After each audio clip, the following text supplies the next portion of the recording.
One for sure. We're going to talk about that specifically in just a moment, but you take a look at the greens here. And again, it's actually much chillier today. Low 50s right now in the morning. Winds coming later. We'll talk about that in a moment as well. But we do have people out there, including Corey Conners, warming up today, the Canadian, who's 2 under par. He tees off at 8:55 a.m. Eastern time. So he's getting ready for day 2 of the Masters tournament as well. And so are we. Ready to be here with the one, the only 2-time U.S. Open champion, Curtis Strange. Good morning, Curtis. Good morning. You have recovered from a long but memorable day 1. And it was an interesting day 1 as well. Tiger Woods just came out playing reasonably well, scrambled well, shot 1 under, which is very good for him here in the first round. The first round always been an issue here for him, if you want to say issue for sure. But it had been such a long time, 508 days. And miraculously, by many people's standards, he was out there. And this was our first sighting of him off the first tee box. What a sight it was with all those patrons right there. I can't help but think what he went through to get to this tee box. But once he's here, I think he expects to do well. Not a good tee shot there, but ended up short of the bunker. And he would go on to have this 7 or 8 footer for par, and good start. Great start for him, especially with everything that has taken place before this point. This is on 7, his 3rd shot.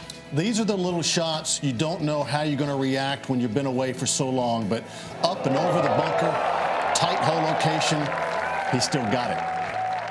Yep, chips it close, would end up tapping in for par there. Let's move ahead to 9 here. This is a par putt for Tiger. It's hard to put into words how fast this is, straight down the hill. Just get it started on line, and not much better than that. Saving par, he will take that one as well. Really, that first 9 for Tiger Woods, absolutely pleased with that. Let's go to 13, his 2nd shot here. At the par 5, these are the shots you wonder how the leg will react to. Ball well above his feet. That is just an absolute gorgeous shot on the par 5. And a couple of times where the greens didn't cooperate as much. That one, it did. He would take it. And then to 16, the par 3, birdie putt. From 25 feet. We've seen him do this there you go. So many times over the years. Really the first time we saw it yesterday, and the patrons appreciating it as well. 218. Hit a horrible tee shot left, had to pitch to this position from 65 yards. Just a wonderful shot, well judged up the hill, blind green. Have that left for par. Yeah, the grimace on his face after that tee shot, but when you can recover like this, beginning and ending a round like this, Curtis Strange, after everything with Tiger, what did that mean? Well, it says a lot about his game, his short game, but it makes you feel well that you saved pars. That's a sense of accomplishment, that you didn't have your best from tee to green, but you were able to put a score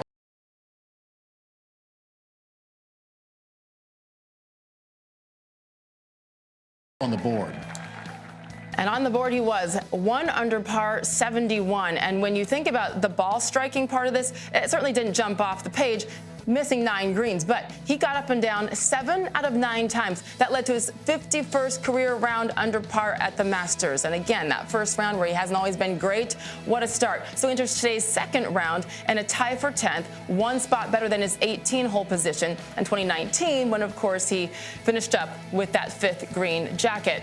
Let's bring in our Gene Wojciechowski, who joins us live, because Gene, once Tiger Woods teed off, we quickly got into the golf game and really analyzing that. But it was almost like we had to remind ourselves to take that step back and fully appreciate how far he had come to get to this point. What was your biggest takeaway from what we saw yesterday, day 1? Well, Sage, good morning. Yes, you showed that first tee scene where it was, 30, 40 deep at times. Joaquin Niemann, one of his playing partners, said after the round, it was so loud he couldn't even hear his own caddy talking to him on that first tee box. But it was a bit of a struggle at times. Tiger Woods' warm-up session, by his own admission, was not up to his standards. He hit more than a few clunkers. At times, he got into a little bit of a fist fight with his swing. He struggled to walk up and down these hills. But when he was done, Sage, and this is sort of rare for Tiger, he took a real pride. You could see it in his face and in the words that he spoke after that round to describe that day.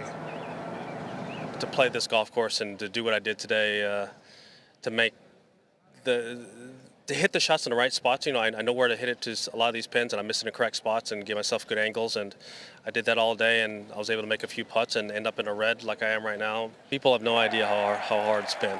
My team does. They've worked with me every single day.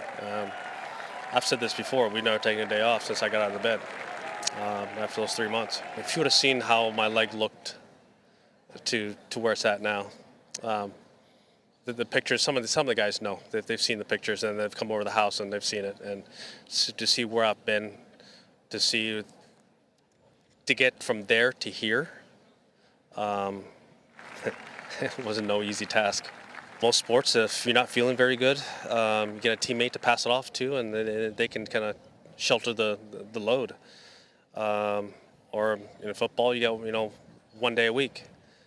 Here we got 4 straight days, and there's no one going to shoulder the load besides me, and I got to figure out a way to do it. And my team's been incredible at getting me into this position so that I can compete, and I'll take it from there. I know how to play.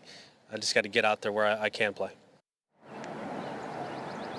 There's a very interesting moment also during that post-round little press conference where he was asked, do you consider this the equal of an actual victory? And he said yes. I mean, think about that for a moment. To get to this point, to be able to play in that round, not only play in it, but finish it and shoot 71, he compared it to an equal of an actual victory, which I thought was really telling as far as his journey. Now comes sort of another hard part, Sage. How does he sort of put himself together for this afternoon's tee time? He talked about ice baths and literally freezing himself to death.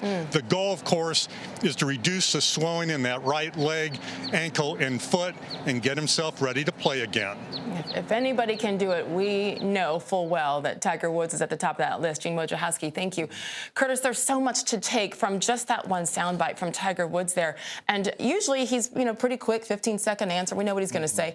He gave us a lot there. I mean, going back through the process and how bad his leg looked, what was your biggest takeaway from that? Knowing the guy so well, I think you could see how pleased he was with the day, how satisfied he was with his score, that he got it up and down, he fought the whole way because he was so honest with us. He told us more in that clip than he has told us more in a year and a half, and rightfully so.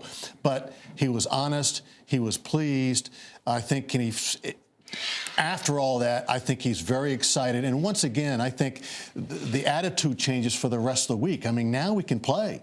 Yeah. We're right in the middle of this thing. I mean, I think our leg is okay. I think the back is okay. But I will say this. It's interesting. All week long in the practice rounds, the gait, the walk was a little bit of a limp, a little stiff. Careful. Looked like he was being careful. See this? A little bit of a limp in the right ankle's not moving like it normally would move and never will. But he says it feels well. And then watch yesterday.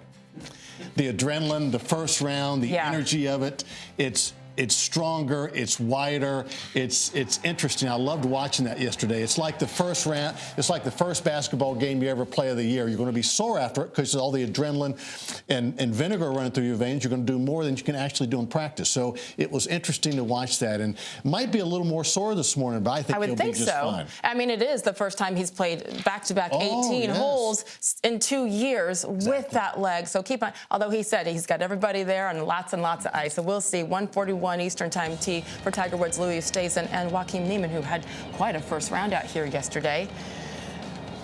And now Charles Schwartzel. Oh, we know him. His tee time coming up in just a couple of minutes here. The 2011 Masters champion as he gets ready to go here on day 2 of the Masters. Right now, again, chilly.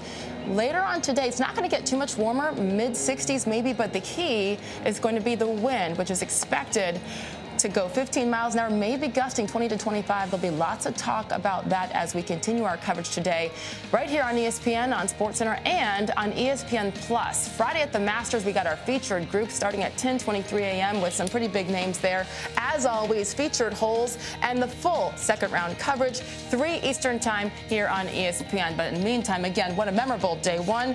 For Curtis, I'm Sage. Much more to come. Let's go back to Gary in Bristol. Hey, thanks so much, guys. So from the opening round of the Masters to the opening day in Major League Baseball, we got the